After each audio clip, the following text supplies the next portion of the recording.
안녕하세요. 반갑습니다. 한국창조과학회에서 어린이들과 청소년들에게 창조신앙에 대해서 이야기하고 있는 정우성이라고 합니다. 저는 반도체 설계하는 일을 하고 있는 엔지니어이기도 한데요. 오늘은 설계일까 우연일까 라고 하는 주제로 지적 설계를 보는 생명의 설계라는 주제로 여러분들과 함께 나누고자 합니다. 자, 제가 이 강의를 위해서 세 가지 정도를 준비해 봤는데요. 먼저는 이 설계와 우연을 한번 구분해 보기를 원하고요. 두 번째는 지적 설계 이론, 마지막으로 상품 대 작품이라는 주제로 메시지로 마무리를 해 보도록 하겠습니다. 자, 여러분 먼저 우리가 설계와 우연을 한번 구분해 보려고 하는데요. 예를 들면 이런 겁니다. 우리가 길거리를 가다가요, 혹은 등산을 하다가, 혹은 이제 냇가 이런 데를 가다가 보면 이렇게 이제 돌들이 조약돌들이 이렇게 널려져 있는 상황들을 볼 수가 있을 텐데, 만약에 이와 같이 돌이 하나, 둘, 셋, 넷, 다섯 개가 층층이 쌓여 있다.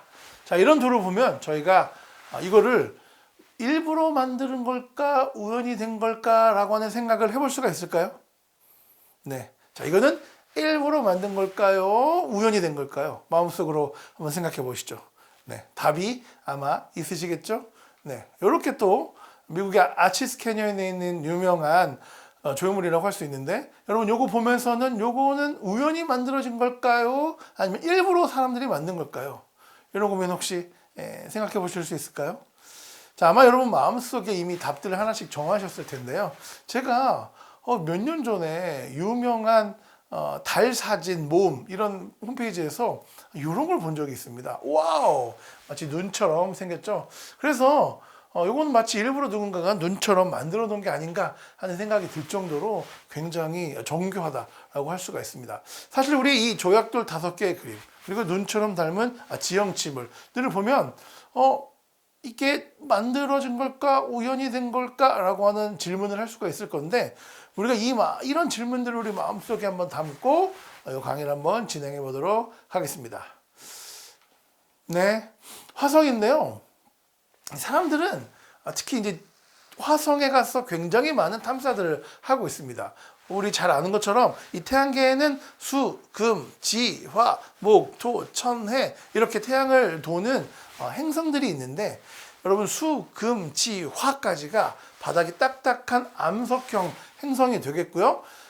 그래서 화성까지 이제 암석형 행성인데, 이게 이제 옮겨가서 살려 그러면 이제 딱딱한 바닥이 있어야 되지 않겠습니까? 목성부터는 이제 가스형 행성이어가지고 간다 한들 거기 뭐 이렇게 살 수가 없어요. 그래서 지구에 가까운 행성들을 보면 지구 앞쪽에는 이제 금성이 있고 지구 뒤쪽에는 이제 화성이 있게 됩니다. 과학자들이 이제 파악하기로 지구 앞쪽에 있는 금성은 너무 뜨거워가지고 생명체가 존재할 수 없는 그런 상태이고요. 화성은 차가워가지고 이제 지금 생명체가 살기는 어렵다 이렇게 이제 판단을 하고 있는데, 사실은 그런 내용들을 자세히 알기 전에 화성에 탐사선을 굉장히 많이 보내서 지구와 같은 혹은 생명체가 살 수 있는지, 혹은 화성에 생명체가 있었는지를 열심히 조사했었습니다. 그 중에 1976년에 화성 탐사선 바이킹 1호가 페이스온 마스라고 하는 굉장히 유명한 사진을 보냈습니다. 와, 보기에 사람 얼굴 같지 않으신가요? 네.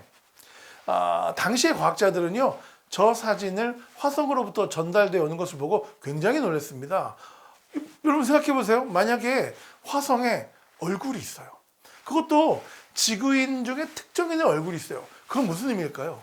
화성에 지적인 생명체가 살고 있다는 얘기가 되겠고, 화성에 외계인이 있다는 얘기가 되지 않을까요?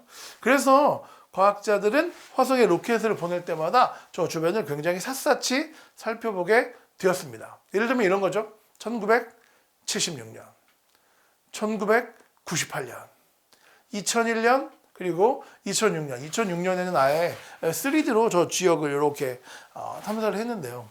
여러분 보시면 2006년에는 뭐 얼굴처럼 보이시나요?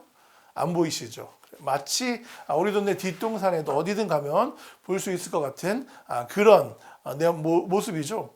만약에 여러분 우리가 저 페이스온 마스라고 하는 지역을 가가지고 2006년에 살펴봤더니 확대하면 확대할수록, 자세히 보면 자세히 볼수록 오똑한 코, 앵두 같은 입술, 막 눈썹, 머리카락 같은 것까지 아주 정교하게 그리고 사람 얼굴처럼 돼 있다고 하면 우리는 어떤 생각을 할까요?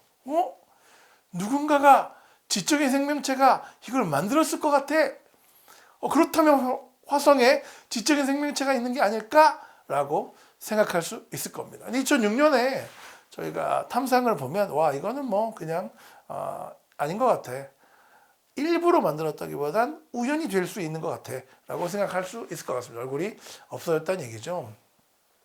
사실은 여러분 이렇게 우연일까 설계일까라는 기준으로 외계인을 찾는데 많은 에너지를 쏟고 있습니다. 실은 미국에 가면 이제 세티라고 하는 단체가 있는데요. 이 세티라고 하는 단체는 외계인의 존재를 찾고 있습니다. 이 세티라고 하는 단체는 나사 출신의 과학자들이 이제 모여 있는 이제 단체들인데 이런 방식으로 이제 외계인을 찾는 거예요. 지구 안에서도 멀리 있는 사람들끼리 저희가 소통을 하고 싶을 때는 전파라고 하는 기술을 사용하잖아요. 그러니까 이 과학자들은 당연히 이렇게 이제 가정을 하는 겁니다. 외계인들도 지적인 생명체인데 이 지적인 생명체인 외계인이 멀리 떨어져 있는 자기들 외계인들과 소통을 할 때는 전파라는 기술을 쓸 수밖에 없을 것이다. 그러므로 지구에서 지구 바깥으로 나가는 전파 말고 지구인들을 보낸 전파 말고 지구 바깥에서 지구 안쪽으로 들어오는 신호 중에 뭔가 잡음이 아니라 의미 있는 신호들을 발견한다면 그건 외계인들이 보낸 걸 것이다. 굉장히 그럴듯하고요. 실제로 그래서 세티의 과학자들은 지구 바깥에서부터 지구 안쪽으로 들어오는 모든 종류의 전파 신호를 이렇게 스캔해가지고요. 그 중에 혹시 의미 있는 신호들이 있는지를 샅샅이 살펴보고 있습니다. 지금 보시는 페이지는 제가 몇 년 전 세티 홈페이지에 가가지고 이렇게 스크린 캡처를 딱 뜬 건데요. 보시면 아웃 미션, 세티 연구소의 미션에 대해서 이야기를 하고 있는데 이 생명의 기원과 우주의 생명의 기원에 대해서 이해하기 위해서 우주를 탐험한다. 뭐 이런 이야기를 하고 있습니다. 사실 보면 조금 어색하다고 생각할 수도 있어요. 왜냐하면 지금까지 생명이 있다고 밝혀진 데는 어디밖에 없죠? 지구밖에 없죠. 그런데 이 세티의 연구원들은요, 우주 바깥에서 이 생명에 대해서 열심히 연구해서 그것들을 바탕으로 생명의 기원을 밝힐 수 있다라고 생각을 하고 있습니다. 여러분 혹시 이 세티의 연구원들이 외계인의 흔적을 발견했을까요? 아직 발견했다면 아주 그냥 대서특필하고 신문 나고 난리 났겠죠. 아직 그렇지 않은 걸로 봐서 확실한 외계인의 증거를 밝힐 수는 없지 않았나 이렇게 생각을 해볼 수가 있을 것 같습니다. 저런 세티의 아이디어를 가지고 이제 나온 영화가 있어요. 이제 컨택트라는 영화인데 1990년대에 나온 좀 오래된 영화입니다. 저기에 보시면요, 이 조디 포스터라고 하는 유명한 배우가 천재 천문학자로 이제 나오게 되는데 저 천재 천문학자로 나온 조디 포스터라는 주인공이 천문대에 앉아가지고요 하루는 한 채널에서 이런 신호가 들어오는 것을 관찰하게 됩니다. 띡띡 2, 띡띡띡 3. 이게 지금 연속해서 이런 신호가 들어오고 있는 거예요. 띡띡띡띡띡 5. 그 다음에 띡띡띡띡띡 7. 그 다음 뭘까요? 그 다음 9 아니고요. 11 아니고요. 10 아니고요. 11이었습니다. 그 다음 뭘까요? 13. 그 다음 뭘까요? 17. 그 다음 이제 깨달으신 분 계시고 이 신호 뭐지? 하시는 분들도 계실 텐데요. 23, 29까지. 이 숫자들은요, 프라임 넘버 소스입니다. 수는 우리가 쪼개지는 수와 쪼개지지 않는 수가 있잖아요. 예를 들면 6은 2와 3으로 쪼개집니다. 3은 쪼개지지가 않아요. 그래서 우리는 이런 숫자를 소수라고 부르고 프라임 넘버라고 하고 전 우주적으로 볼 때도 이런 소수들은 굉장히 독특한 성질을 이제 가지고 있게 되는 겁니다. 그래서 이 조디 포스터 주인공은요, 전파의 한 채널에서 2, 3, 5, 7, 11, 13, 17 이런 소수의 스트림을 가지고 어떤 신호가 들어오는 것을 보고 이것은 우연히 나타날 수 없어. 누군가 일부러 나에게 혹은 지구에게 신호를 보내는 것일 거야 라고 해서 그 신호를 열심히 해석을 하게 됩니다. 그리고 그 신호를 열심히 해석했더니 그게 어떤 차원을 이동하는 장치의 설계도였어요. 그래서 그 설계도를 타고 외계인을 만나러 간다. 네, 제가 스포를 할 생각은 없었는데 여튼 이런 영화의 내용이 되겠습니다. 여러분 놀랍게도 이 영화 컨택트라는 영화의 원작을 진화론적인 천문학자가 썼어요. 그러니까 실제로 이 천문학자들 혹은 진화론을 주장하는 사람들도 설계와 우연을 구분할 수 있는 방법이 있고요. 그 방법으로 외계인을 찾고 있다라고 하는 것을 알 수가 있습니다. 그러니까 이 앞부분은 굉장히 그럴듯한 과학적 아이디어를 가지고 이 소설을 썼다. 그리고 그걸 영화했다라고 하는 것을 알 수가 있는 거죠. 그러니까 과학자들은요. 설계와 우연을 구분할 수 있는 방법이 있고 그 방법으로 외계인을 찾는 데 쓴다라고 하는 것을 알 수가 있겠습니다. 그런데 여기까지 생각하고 나면 여러분 잘 생각해 보세요. 생명은 지금 지구 안에만 우리가 발견했잖아요. 아직 지구 바깥에서는 생명을 발견하지 이제 못했단 말이죠. 그러면 지구 바깥에 있는 생명은 이제 그렇다 치고 우리가 방금 생각했던 설계와 우연을 구분할 수 있는 그 방법을 지구 안에 있는 생명체들에게 쓰면 어떻게 될까요?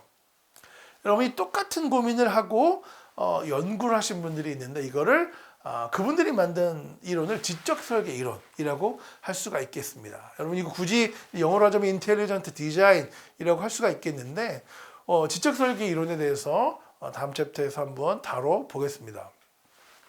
네, 제가 그림 2개를 또 한번 준비해봤습니다. 그림 2개.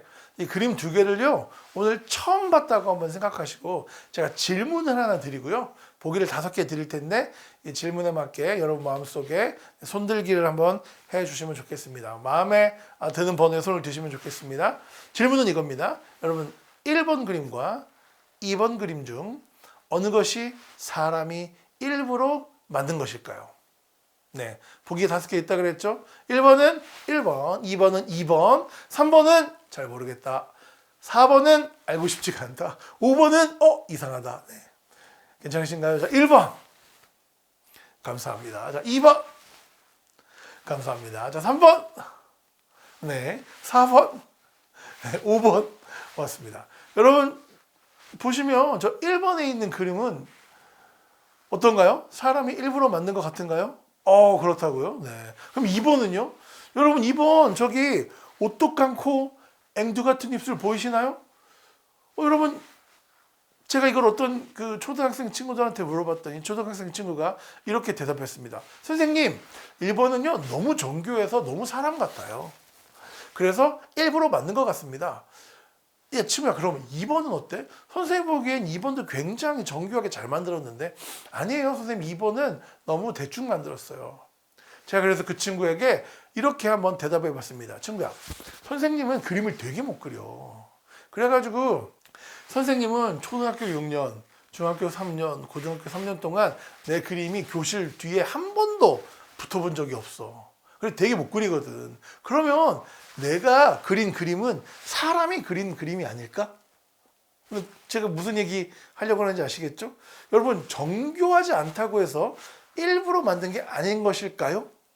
저처럼 그림을 굉장히 못 그린 사람이 그렸거나 혹은 5살짜리 아이가 그린 그림은 사람이 그린 그림이 아닐까요? 이해 가시죠? 네. 무슨 이야기냐면 정교함만으로 일부러 만들었다, 일부러 만들지 않았다, 우연이다, 설계다를 판단할 수 없다는 얘기가 되겠습니다. 자, 이거를 제가 작은 확률 플러스 특수성이라는 걸로 한번 설명을 해보려고 하는데요. 예를 들면 이런 겁니다. 여러분 1번 그림 여러분이 다 사람들이 일부러 만든 것 같다라고 이야기 지금 하고 계실 건데요. 여러분 1번 그림을 보면요. 각각 미국의 역대 대통령이 얼굴을 날리면 특수성이 있고 게다가 산에 바위, 사람 얼굴이 있다는 것은 굉장히 작은 확률이잖아요. 예를 들어서 한번 생각해 봅시다. 이 남산에 가면 누구 얼굴이 있어요. 북한산에 가면 또 누구 얼굴이 있어요. 설악산에 가면 또 누구 얼굴이 있어요. 그래서 산에 가면 그 산마다 만약에 얼굴이 하나씩 있다. 그러면 산에 사람의 얼굴이 있는 건 작은 확률이 아니겠죠. 더군다나 우리나라에 있는 모든 산에 있는 얼굴들이 우리나라 역대 대통령의 얼굴 막 하나씩 다 닮은 거예요. 그러면 산에는 원래 대통령 얼굴이 있는 거 아니야? 특수하지도 않겠죠. 그래서 우리가 이거는 작은 확률인데 미국의 역대 대통령을 닮은 특수성까지 있어. 우리 이것을 설계했다라고 할 수가 있는 겁니다. 제가 한번 더 쉽게 예를 들어 볼게요. 만약에 이제 그 카리나를 좋아하는 어떤 젊은 친구가 있었다고 해보겠습니다. 이 카리나가 카리나 여러분 여자 아이돌입니다. 옆집에 이제 이사를 오게 된 거예요. 그래서 그 옆집 카리나를 평소에 이제 팬심으로 덕질하고 있던 그 친구가 팬심이 이제 그 자기 옆집에 이제 이사를 왔으니까 너무 이제 반가운 마음에 꼭 한번 이렇게 차를 한번 같이 먹어보고 싶은 거예요. 커피를 한번 같이 마셔보고 싶은 거죠. 그래서 이 친구가 카리나가 퇴근할 때까지 기다립니다. 그리고는요, 그 이제 카리나한테 가가지고 제가 이 500원짜리 동전을 던질 건데 혹시 10번 다 새가 나오면 저랑 커피 한 잔 마셔주실 수 있을까요? 라고 한번 얘기를 해보는 겁니다. 여러분, 이 친구가 이렇게 얘기를 하니까 카리나가 어떤 생각을 했을까요? 당황했겠죠. 그런데 잘 생각해보면 10번 다 새가 어떻게 나오겠어요. 그래서 대답을 이렇게 해버리는 겁니다. 좋아요. 그런데 이 친구가 10번 이제 던졌어요, 동전을. 10번 다 뭐가 나왔을까요? 10번 다 새가 나왔습니다. 어떻게 했을까요? 이 친구가 카리나랑 같이 너무 밥을 이제 먹고 차를 한 잔 하고 싶은 마음에 500원짜리 동전을 2개를 구했어요. 열심히 갈아요. 언제까지? 두께가 반이 될 때까지 붙여요. 어떻게? 구멍을 맞춰서 정확히 붙여요. 이렇게 이제 보여줘도 눈치를 이제 못 채는 상황이 되는 겁니다. 여러분 이거 잘 생각해 보면요. 10번 다 새가 나오는 것은 굉장히 작은 확률이죠. 네. 이거 뭐 2분의 1 곱하기 2분의 1 곱하기 2분의 1 다 곱하면 1024분의 1이 되는 겁니다. 더군다나 이 내가 10번 다 새가 나오면 같이 차를 마셔요 라고 하는 특수하게 정해진 어떤 조건에 맞췄잖아요. 그러니까 작은 확률인데 특수해요.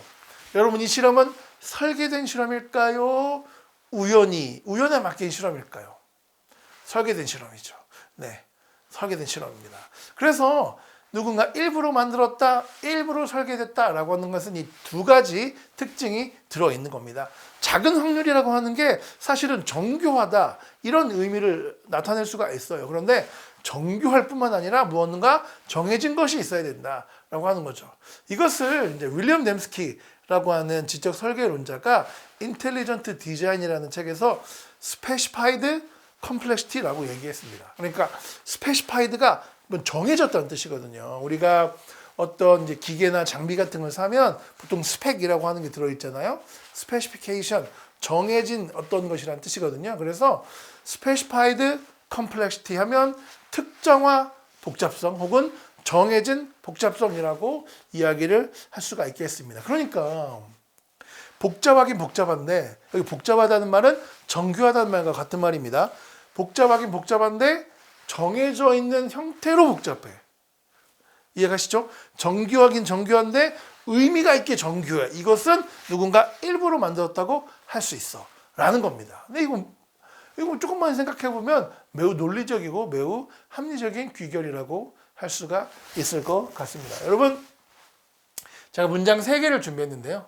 문장 3개 1번부터 한번 읽어보겠습니다. 시작! 네, 1번 읽으신 분들 축복합니다. 감사합니다. 자, 2번 문장도 한번 읽어보겠습니다. 시작! 네, 감사합니다. 2번 문장 읽어주셨고요. 자, 3번 문장도 읽어보겠습니다. 시작! 네, 당황하셨죠? 맞습니다. 여러분 2번 문장만 읽으실 수가 있으실 거예요. 제가 비밀을 알려드리겠습니다. 여러분 저 2번 문장은요. 우리가 잘 아는 그 속담이에요. 시간과 파도는 사람을 기다리지 않아. 그런데요. 저 3번 문장은 저 2번 문장에 있는 알파벳들을 제가 순서만 바꿔가지고 이렇게 타이핑을 한 겁니다. 의미가 전달이 되나요? 의미가 전달이 안 됩니다. 여러분 1번 문장은요. 뭘까요? 1번 문장은 제가 2번 문장과 알파벳의 개수만 맞춰가지고 아무렇게나 타이핑을 했어요. 그러니까 1번 문장은 더더욱이 이해가 안 가겠죠. 여러분 요거 잘 보면 놀랍게도 1번 문장과 2번 문장과 3번 문장의 컴플렉시티, 정교함, 저 문장들이 나타날 확률은 동일합니다. 예를 들어서 우리가 100개짜리 키보드가 있으면 103키를 쓰는 거잖아요. 그 중에 하나 O를 누를 확률, T를 누를 확률, N을 누를 확률은요 103분의 1이 되겠습니다. 그런데 그게 30개가 있다. 그러면 103분의 1을 30번 곱한 거랑 똑같거든요. 그래서 1번이거나 2번이거나 3번이거나 저 문장이 나타날 확률, 저 문장이 나타난 정교함, 저 문장 안에 들어있는 정교함은 동일합니다. 그러면 우리가 왜 2번만 읽을 수가 있을까요? 2번만 왜 우리에게 의미로 다가올까요?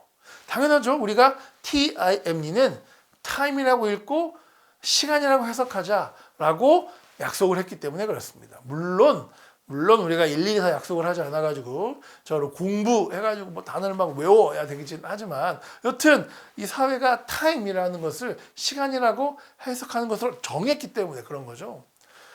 우리가 이 사실을 통해서 알 수 있는 건 여러분 정보라고 하는 형태가 들어있다는 것은 누군가 의도를 가지고 적었다라고 하는 설계됐다라고 하는 것을 알 수가 있습니다. 예를 들면 이런 거죠. 이메일을 받았는데 여러분 1번 문장과 같은 애가 들어있을 때랑 2번 문장 같은 애가 들어있을 때랑 3번 문장 같은 애가 들어있을 때 느낌이 다르죠. 여러분 2번 문장은 누군가 의도를 가지고 일부러 보낸 거 아니겠습니까? 1번 문장이나 3번 문장이 왔다 그러면 뭔가 오류가 발생했던지 아니면 잘못 보내졌던지 뭐 그런 거 아니겠어요. 그래서 이 특정화된 복잡성, 정해진 복잡성에서 우리가 중요하게 생각해야 될 것들은 이 정보라는 게 들어있다 그러면 설계된 것이 아닐까라고 생각해 봐도 좋다는 얘기가 되겠습니다. 그리고 이 문자들은요, 특히 이 문자의 순서가 매우 중요하다라는 의미를 또 한번 배울 수가 있을 것 같습니다. 여러분 보시는 그림은요, 아래쪽에 있는 X자 모양으로 되어 있는 것이 그런 거죠. 염색체입니다. 저 염색체를 쭉 풀어헤치면 ATCG와 같은 이제 유전자 DNA가 이제 나오는데요. 이렇게 DNA는요, CATATTGTG 뭐 이렇게 되어 있습니다. 여러분 이게 실제로 이게 DNA의 염기 서열인데 여러분 저 DNA 3개가 하나씩 코돈이라는 걸 이뤄가지고 이 코돈이 아미노산 하나를 가져오게 됩니다. 그래서 어떤 종류의 아미노산을 가져와가지고 그 아미노산이 뭐 대략 20개쯤 뭐 작게는 뭐 5개에서 10개, 많게는 수십 개가 연결이 돼가지고 하나의 이제 단백질이 되거든요. 그럼 실제로 쟤들을 쭉 조립하면 단백질이 되고 생명체가 된다는 겁니다. 생명체 필요한 물질들을 만든다는 거죠. 여러분 저기서 제가 아까 타임앤 타이드 웨이프 노맨처럼 순서가 바뀌면 어떻게 될까요? 해석할 수 있을까요? 해석할 수 없겠죠. 정해진 것이 올바른 아미노산이 올바른 단백질을 만들 수 있을까요? 만들 수 없겠죠. 우리가 그것들을 유전병이라고 하게 됩니다. 그러니까 놀랍죠. 사람의 세포마다마다 혹은 생명을 이루고 있는 모든 세포마다마다 저렇게 DNA가 들어있는데 저 DNA의 순서가 매우 중요하고 저 순서를 통해서 생명체에 꼭 필요한 단백질들, 생명체에 꼭 필요한 기관들을 만들게 된다는 사실입니다. 다시 한번 말씀드립니다. 우리가 이런 거 뭐라고 부를 수 있다고요? Specified Complexity, 정해진 복잡성, 특정화 복잡성, 이렇게 말씀을 드릴 수가 있을 것 같습니다. 첫 번째 한번 말씀드려봤고요. 자, 두 번째 쥐덫을 준비해봤습니다. 여러분 쥐덫은요 부품이 5개가 있습니다. 받침대, 스프링, 트리거, 방아쇠, 레치, 걸쇠, 해머. 여러분 이 쥐덫이 쥐를 어떻게 잡냐면 트리거 위에 치즈 같은 걸 올려놓지 않겠어요? 그 치즈 같은 걸 올려놨는데 이게 쥐들이 그 치즈를 먹으면서 저 방아쇠 트리거를 탁 건드려요. 그럼 걸쇠가 레치가 탁 풀리면서 해머가 촥 이렇게 쥐를 빨리 움직여가지고 스프링에 의해서 빨리 움직여서 쥐를 잡게 되겠습니다. 네, 너무 단순하죠? 여러분들 이렇게 한번 생각을 해봅시다. 저 쥐덫의 부품을 쥐를 잡는 쥐덫의 부품이 5개가 들어있는데 저 부품 한 개를 빼면 쥐를 잡을 수 있을까요? 예를 들어서 저기 트리거가 없어요. 걸쇠가 없습니다. 걸쇠, 방아쇠가 없어요. 그러면 쥐를 잡을 수 있을까요? 쥐를 잡을 수 있을까요? 제가 또 어떤 그 초등학생 친구들에게 이런 문제를 했더니 선생님 받침대를 던져서 잡아요. 야, 너 그거 한 번에 맞출 수 있어? 너 잘 맞춰? 아니요. 여러분 줄을 잡을 수 있을까요? 네, 아마 못 잡겠죠. 여러분 놀랍게도 이런 것들을 가지고 생명체가 설계되어 있는지를 구분하는 방법을 연구하는 교수님이 계십니다. 네, 당황스럽죠? 어떤 분일까요? 네, 마이클 베이라는 이제 그 미국 르하이드에게 분자생물학 교수님이신데요. 은퇴를 하셨어요. 은퇴를 하셨고 분자생물학이라고 하는 학문은 그 분자 단위에서 생명 현상을 연구해가지고 이 분자 단위에서 어떤 일이 일어나는지를 연구하는 학문인데 이 마이클 베이 교수님이 다윈의 블랙박스라는 책에서 생물학적 구조의 설계 가능성을 탐지하는 조건으로 이런 걸 제시하신 거예요. 예를 들면 아까 쥐덫에서처럼 모든 것이 한꺼번에 다 있어야 특정 기능을 동작을 하고 뭔가 하나를 빼 그러면 그 기능을 동작 못한다고 할 때 그러니까 시스테믹하게 다 있어야 어떤 기능을 동작해 라고 하는 애는 설계됐다고 할 수 있다. 이해 가시죠? 그러니까 이런 거예요. 이게 다 있어야 쥐덫으로 동작을 해. 줄일 수가 없어. 그러니까 우리는 이거를 줄일 수 없는 복잡성 이렇게 부를 수가 있겠습니다. 이걸 굳이 영어로 하면요. reduce, 줄이다. reduce, 줄일 수 없다. irreducible, 줄일 수 없는 complexity. 그래서 영어로 한번 얘기해 보면 irreducible complexity. 환원이 이제 자르다 뭐 이런 뜻이니까 줄일 수 없는 복잡성, 뭐 되돌릴 수 없는 복잡성 이렇게 한번 해석을 해볼 수가 있을 것 같습니다. 이 다윈의 블랙박스라는 책에서는 혈액 응고, 뭐 AMP 합성, 항원 항체, 박테리아의 편모 뭐 이런 것들에 대해서 이제 설명을 하고 있는데 조금 어려울 수 있어가지고 제가 조금 이해하기 쉬운 딱따구리 한번 데리고 와봤습니다. 여러분 이 딱따구리는요 혹시 뭐 먹는지 아시나요? 이 딱따구리는 나무 속에 있는 이제 벌레를 먹잖아요. 그래서 이 딱따구리는 나무 속에 있는 벌레를 먹다 보니까 얘는 뇌와 두개골 사이에 충격흡수 스펀지가 있답니다. 헐 대박. 제가 영상을 준비했는데 이것도 한번 보면서 생각을 해보도록 하시죠. 그리고요 얘는 코 위에 깃털 마스크가 있다고 합니다. 자, 우리는 코 속에 코털이 있는데 이 딱따구리가 나무를 열심히 쪼개면 먼지가 막 날 거잖아요. 그래서 이 먼지를 막기 위해서 코 위에 깃털 마스크가 있다고 하고요. 침은 접착제 같이 이제 끈적끈적한 거죠. 그리고요, 여러분 대부분의 새는 이렇게 이제 나뭇가지에 이제 서게 되잖아요. 근데 얘는 이 딱따구리는 요 줄기에 이렇게 수직으로 이제 매달려야 되니까 다리가 엄청 튼튼해야 되고 꼬리끼까지 이렇게 해서 받칠 수가 있는 뭐 그런 형태가 이제 되어야 됩니다. 거기다가 침은요 벌레를 찍어 올릴 수 있게 돼 있고 또 목이 엄청 튼튼하겠죠. 목이 엄청 튼튼해야 이 딱따구리가 이렇게 나무를 찌우면서 구멍을 뭐 키울 수 있지 않을까 이렇게 한번 생각을 해볼 수가 있습니다. 그런데요, 진짜 심각한 건 이겁니다. 보세요, 이 딱따구리가 바깥에 있는 구멍을 보고 이제 구멍을 파기 시작합니다. 이 벌레는 이 나무 구멍 속에 있을 거잖아요. 대개의 나무 저 구멍 속에 있는 벌레는요, 저 어디까지 들어가야 찾을 수 있는지 안 보여요. 바깥에는 구멍만 보이고 벌레는 저 깊이 있고 저 벌레가 중간에 있는 길은 하나도 보이지 않는 이제 그런 상황이 되겠죠. 자, 그럼 이걸 어떻게 해야 됩니까? 네, 저 딱따구리는 저 벌레를 어떻게 먹을까요? 네, 어떤 친구가 이렇게 하겠습니다. 선생님, 트림을 해요. 선생님, 물을 뿌려요. 선생님, 애벌레가 좋아하는 냄새를 뿌려요. 여러분, 놀랍게도 딱따구리는요, 혀가 엄청 길다고 합니다. 네, 혀가 엄청 길어요. 그래서 딱따구리는요, 두개골을 돌아 나오는 혀를 가지고 있습니다. 그러니까 이 두개골 안에 이렇게 혀를 평소에 놔두고 있다가 그 근육 끝에, 이 코끝에 저 근육 보이시죠? 걔를 쭉 밀어가지고 혀를 밀어내는 형태로 이제 저 혀를 가지고 벌레를 잡아먹는 거죠. 놀랍습니다. 여러분, 그러니까 딱따구리는요, 충격을 버티는 강력한 목이 있고요. 두개골 사이에 뇌와 두개골 사이에 충격흡수 스펀지가 있고요. 코 위에는 깃털 마스크가 있고, 저항하는 벌레를 막기 위해 접착제 같은 침이 있고요. 벌레를 찍어 올리는 혀, 독특한 다리, 두개골의 터널, 부리의 터널 이런 게 있다는 겁니다. 참으로 놀랍습니다. 네, 이해 못하실 만한 분들을 위해서 제가 동영상을 하나 준비했습니다. 도대체 이 작은 머리 어디에서 긴 혀가 나오는 걸까요? 혀뿌리 근처에 강한 근육이 수축하면서 혀를 밉니다. 여러분, 우리가 이 딱따구리를 보면서 이런 생각을 한번 할 수 있을 것 같아요. 여러분, 만약에 딱따구리들이 원래는 벌레를 안 먹고 나무 열매를 먹었다고만 생각을 해봅시다. 그래서 이 나무 열매를 먹는 딱따구리가요, 이 나무 열매를 먹다가 이 선지자 혹은 선구자 혹은 프론티어 딱따구리가 이 벌레를 먹어봤는데요, 어머나 세상에 너무 맛있는 거예요. 그래서 이렇게 한번 생각을 합니다.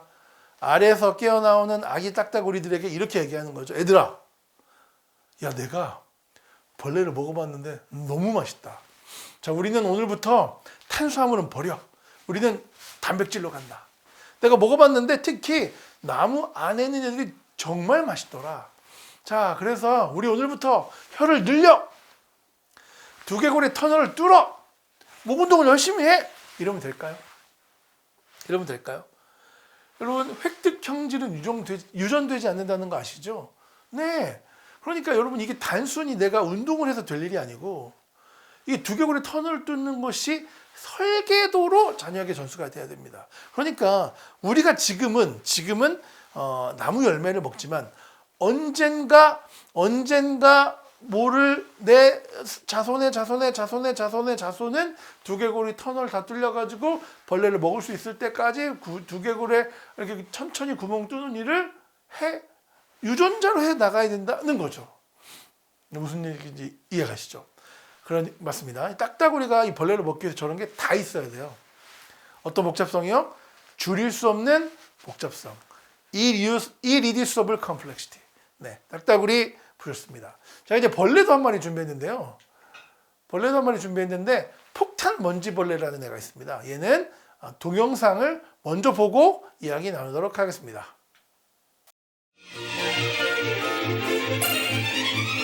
일명 방귀벌레라고도 하며 특기는 전후좌우를 마음대로 조절하며 폭탄 쏘기. 폭탄 먼지벌레 대 두꺼비, 이 둘의 대결은 과연 어떻게 될 것인가? 어머나, 이게 웬일? 도로 뱉어냈다. 다시 한번 느린 화면으로 보자. 두꺼비 빠른 속도로 폭탄 먼지벌레를 잡아채지만 바로 뱉어낸다. 강력하고. 하지만 여기서 물러설 수 없는 두꺼비. 2차 시도. 그러나 또 뱉어낸다. 역시 실패. 폭탄 먼지벌레. 무슨 일이 있었냐는 듯 태연하지만 정작 자신있게 공격을 했던 두꺼비는 도망을 치게 한다. 그렇다. 폭탄 먼지벌레는 몸속에서 하이드로퀴논과 과산화수소를 만들어내는데 이것이 효소와 반응해 가스가 만들어진다.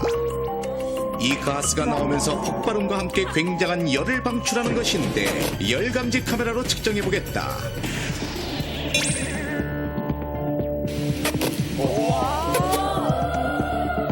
가스의 온도가 무려 107도. 물에 끓는 것보다 높은 굉장한 온도다. 네, 고맙습니다. 107도! 여러분, 107도짜리 가스를 몸에 담고 다니면 어떻게 될까요? 어떻게 된다? 안 된다. 네, 안 됩니다. 보세요. 저희가 이 100도씨 끓는 물에 샤브샤브 해 먹잖아요. 그 약간 분홍빛 소고기를 이 100도씨 끓는 물에 살짝 데치면 걔네들이 회색이 되는 건데 그게 세포가 파괴된다는 얘기 아니겠습니까? 그러니까 우리가 100도씨 가스를 담고 다니면 어떻게 된다? 안 된다. 안 된답니다.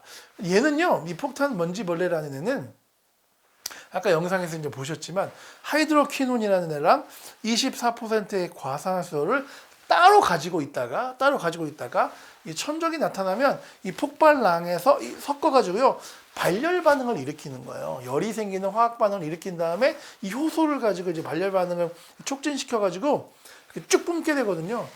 최근에 이제 그 바이오 모방공학 같은 데서 요 폭탄 먼지벌레를 연구하시는 연구 논문들이 이제 꽤 많이 이제 나오고 있는데, 왜냐면 이게 뿜는다는 게 어떤 방향으로 이렇게 뿜어야 되고요. 한꺼번에 쭉 뿜는 게 아니라 이렇게 로켓처럼 이렇게 조절을 하면서 뿜어야 되기 때문에 저 동작이 굉장히 섬세하게 되어 있고요. 또 이게 방향도 이렇게 조절을 해야 되고 아무데나 쏘면 이제 되는 게 아니잖아요. 그래서 이 폭탄 먼지벌레의 저 발열 반응, 이 폭탄 발사는 매우 놀랍고 정교하다라고 하는 것을 과학자들이 많이 이제 밝혀내고 있습니다. 재밌는 것은 이거예요. 이렇게 한번 생각을 해보자는 거죠. 만약에 성질 급한 폭탄 먼지벌레가 한번 있었다고 생각해 봅시다. 물론 이걸 조절할 수 있는 건 아니에요. 조절할 수 있는 건 아닙니다. 그런데 24%짜리 과산화수를 써야 되는데 이 성질이 너무 급해가지고 한 50%짜리 과산화수를 쓴 거죠. 너무 이렇게 참다가 과산화수를 한꺼번에 내뿜었어요. 자, 그래서 발열 반응이 일어나는데 이 발열 반응이 평소보다 빨리 일어나요. 그러면 어떻게 될까요? 네, 어디가 터지나요? 아까 두꺼비처럼 쐈는데 발열 반응이 일어나는데 빨리 터져요. 너무 빨리 터져요. 두꺼비의 입에서 터지는 게 아니라 어디가 터집니까? 자기의 엉덩이가 터지겠죠. 네. 살까요? 죽을까요? 살까요? 죽을까요? 107도. 네, 107도 안 된다. 살까요? 죽을까요? 살기 어렵겠죠. 와, 그래요. 자, 너무 진한 과산화수를 써가지고 발열 반응이 빨리 일어나서 자기 엉덩이가 터지는 거를 옆에 있는 폭탄 먼지벌레가 봤어요. 만약에 봤어요. 그러면은 난 안 되겠다. 나는 느긋한 마음을 가지고 연한 애를 써야 되겠다 해서 한 24% 써야 되는데 한 10% 과산화수를 이제 만든 겁니다. 그래가지고 이제 하이드로퀴논이랑 섞어가지고 쫙 뿜은 거예요. 자, 그런데 이 발열 반응이 너무 늦게 일어났네요. 어떻게 될까요? 자, 이 두꺼비의 입에서 위까지 내려가는데 시간이 얼마 걸릴까요? 한 1초쯤 걸린다고 합니다. 그래서요, 1초쯤 늦게 발열 반응이 일어났어요. 그럼 어떻게 되는 거죠? 발열 반응이 1초 늦게 일어나면 터지긴 터지는데 어디서 터져요? 두꺼비의 위에서 터지겠죠. 살까요? 죽을까요? 두꺼비도 죽을 수도 있죠. 그렇지만 폭탄 먼지벌레도 죽겠죠. 네. 그러면은 이 살아있는 경험을 전수를 해줘야 되는데 이미 죽었어요. 어떻게 되죠? 전수를 못 해주겠네요. 유전자로 남겨줄 수가 없게 되겠네요. 이게 무슨 얘기인지 아시겠죠?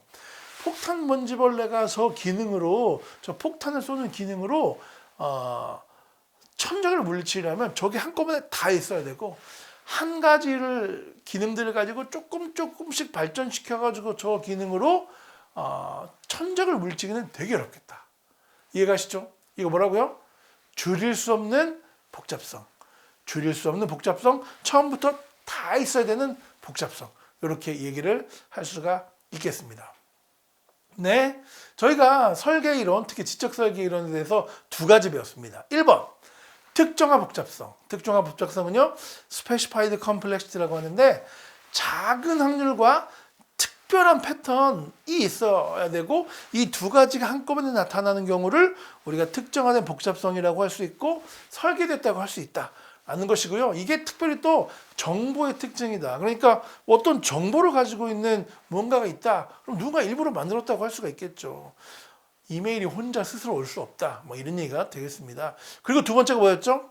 줄일 수 없는 복잡성. 시스템으로 다 갖춰줘야 돼. 처음부터 다 있어야 돼. 이 reducible complexity. 이렇게 말씀을 드릴 수가 있겠습니다. 이 두 가지 설계 이론 한번 기억해 주시면 좋겠는데요.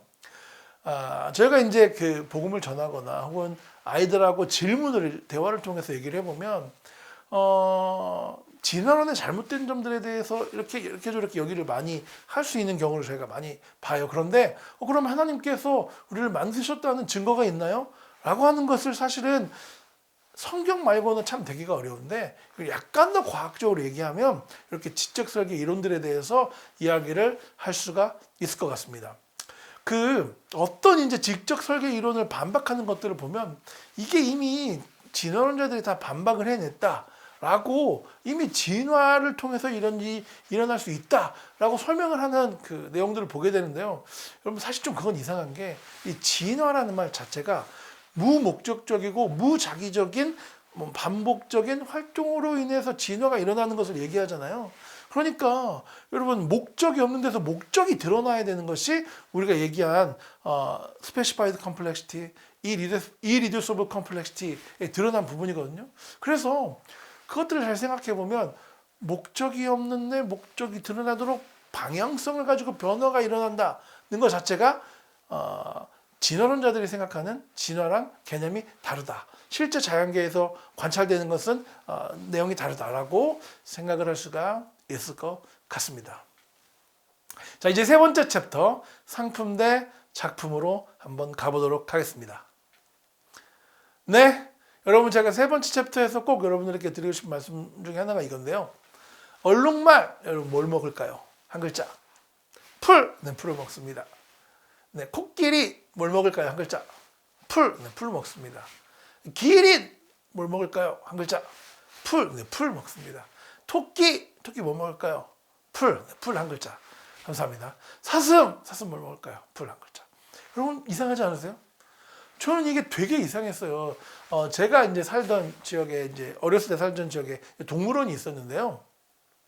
그때 되게 신기했던 게 그 사육사 아저씨가 이제 늦가을쯤에 제가 이제 방문했을 때인데 늦가을쯤이었는데 코끼리에게 주던 그 풀을 기린한테도 주는 거예요.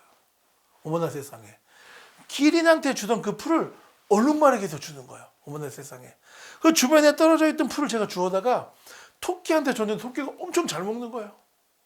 그리고 그 옆에 사슴이 있었는데 심지어 사슴은 뿔이 생기네요. 여러분 잘 아시잖아요. 코끼리, 육지 포유 중에 덩치가 가장 큰 애. 기린, 육지 포유 중에 키가 제일 큰 애. 심지어 뿔이 생기고 귀여운 애. 쟤네들 다 풀을 먹어요. 어머나, 쟤네들 다 풀을 먹는데 어떻게 저렇게 다를까요? 어떻게 저렇게 다를까요? 한번 생각해 보시겠어요? 한번 제가 3초 정도 시간을 드릴 텐데 답을 한번 고민해 보시죠. 네, 저희 답은 여러분 얼룩말 안에 얼룩말 되게 하는 설계가 들어있어요. 코끼리 안에 코끼리 되게 하는 설계가 들어있습니다. 기린 안에 기린 되게 하는 설계가 들어있어요. 여러분 기린이 키가 다 자라면 한 7m, 8m쯤 된다고 하는데 여러분 7m, 8m쯤 된다는 것은요. 저희가 이 3층 이렇게 건물에 앉아가지고 커피를 마셔도 얼굴이 우리 앞에 딱 온다 뭐 이런 얘기 아니겠습니까? 그러니까 똑같이 풀을 먹어도 쟤는 저렇게 키가 크는 거예요. 네, 제가 방울토마토 다이어트에 실패한 이유가 뭐 다 있는 거죠. 여튼 네, 죄송합니다. 그러니까 우리가 이 생명체를 보면 이 생명체 안에 들어있는 설계를 볼 수가 있다, 알 수가 있다, 배울 수가 있다 이런 얘기들을 네, 요 장표에서 제가 꼭 말씀을 드리고 이제 갔는데요. 제가 비행기 또 4개를 준비했습니다. 여객기, 비행 조종 연습용 경비행기, 전투 공준정용 그 전투기, 그다음에 군용 수송기. 여러분 이 비행기들을 잘 보면 뭐가 보일까요? 미음 지읒 뭐가 보이나요? 네, 뭐지? 뭔지? 모자? 뭐가 보이나요? 네, 비행기를 잘 보면 네, 뭐가 보이시나요?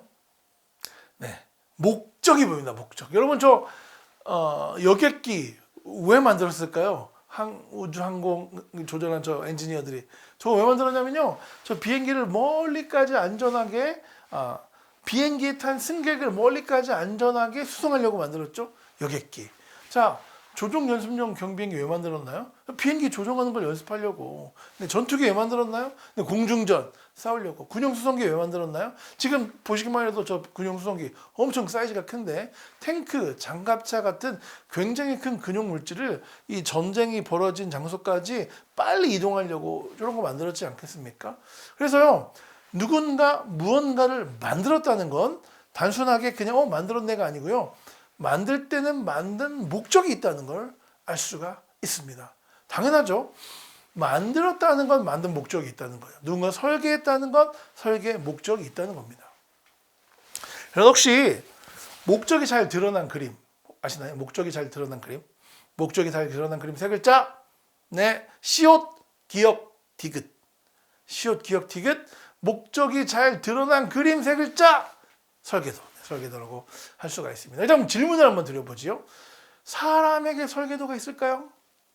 있다. 없다. 팔았다. 당근에 32,700원. 너무 싼가요?